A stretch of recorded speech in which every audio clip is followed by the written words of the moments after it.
Bonjour et bienvenue dans cette vidéo qui traitera de l'Allemagne et de Berlin au temps de la guerre froide. À la fin de la Seconde Guerre mondiale, les vainqueurs décident de régler le sort de l'Allemagne de manière à empêcher un retour du nazisme et surtout éviter le désir de revanche.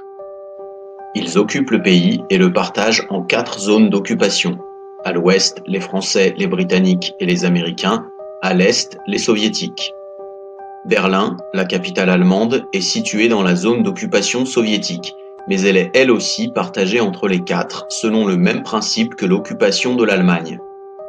En 1947, le président américain Truman met au point sa doctrine d'endiguement du communisme, c'est-à-dire la manière qu'il compte utiliser pour freiner l'expansion soviétique. Quelques semaines plus tard, les États-Unis lancent le plan Marshall, l'aide économique qu'ils proposent à l'Europe pour se reconstruire tout en faisant fonctionner l'industrie américaine. À la fin de l'année 1947, les Soviétiques réagissent à ces initiatives américaines. Ils créent le Cominform. Avec cette organisation, l'URSS veut influencer les partis communistes du monde entier, mais aussi contrôler leurs décisions.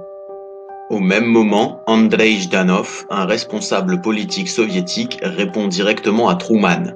Il explique que la doctrine Truman cherche à étendre la domination des États-Unis sur le monde entier. La doctrine de Jdanov est la suivante: l'URSS et les communistes doivent former un autre camp pour empêcher que le monde soit soumis aux Américains. Chaque camp se présente comme un défenseur de la liberté et de la démocratie. Chaque camp utilise abondamment la propagande, une véritable guerre idéologique et d'opinion se développe. L'Europe est alors coupée en deux. Entre l'Est et l'Ouest, un véritable rideau de fer s'est abattu. En Allemagne, chacun essaie d'étendre son influence et la rupture entre Américains et Soviétiques est chaque jour plus grande.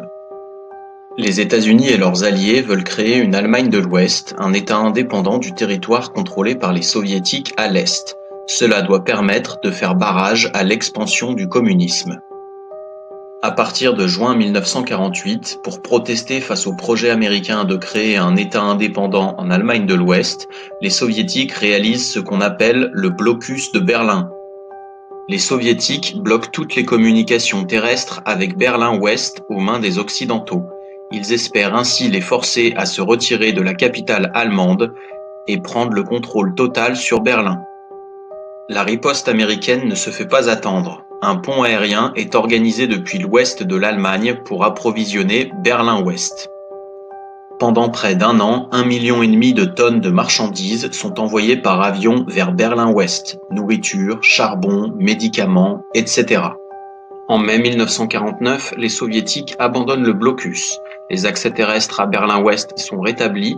C'est une première victoire pour l'Occident. Les tensions ne sont pourtant pas terminées en Allemagne, puisque 10 jours plus tard, les Occidentaux donnent naissance à la RFA, la République fédérale d'Allemagne, également appelée Allemagne de l'Ouest. En octobre 1949, la division de l'Allemagne en 2 États est définitivement réalisée. La RDA, la République démocratique allemande, voit le jour à l'Est. Elle est un nouveau pays communiste soumis à l'URSS. Berlin est évidemment encore une fois au cœur des conflits entre la RFA et la RDA, puisqu'une partie de la ville appartient à l'Allemagne de l'Ouest et l'autre moitié à l'Allemagne de l'Est. De 1949 à 1961, près de 3 millions d'Allemands fuient le manque de liberté et la misère de la RDA pour s'installer en RFA. La majorité réalise ce passage à Berlin. Dans la nuit du 12 au 13 août 1961, la RDA construit un mur pour séparer Berlin-Est de Berlin-Ouest. On espère ainsi empêcher la fuite des Allemands de l'Est vers l'Ouest. Pendant près de 30 ans, les Berlinois ont vécu avec ce mur qui coupait leur ville en deux. Certaines familles vivaient de chaque côté de cette séparation que l'on appelait le mur de la honte. Surveillé et protégé, le mur était quasiment infranchissable lorsque l'on vivait à l'Est.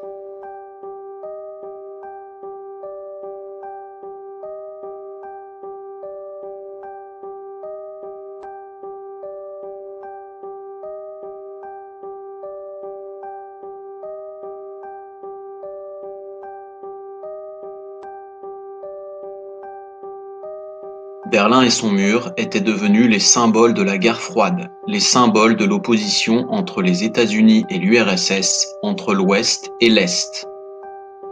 En 1989, les Allemands de l'Est finirent par détruire le mur et par mettre fin à la séparation entre les deux parties de la ville. Un an plus tard, en 1990, l'Allemagne était réunifiée et ne formait désormais plus qu'un seul État. La guerre froide semblait toucher à sa fin.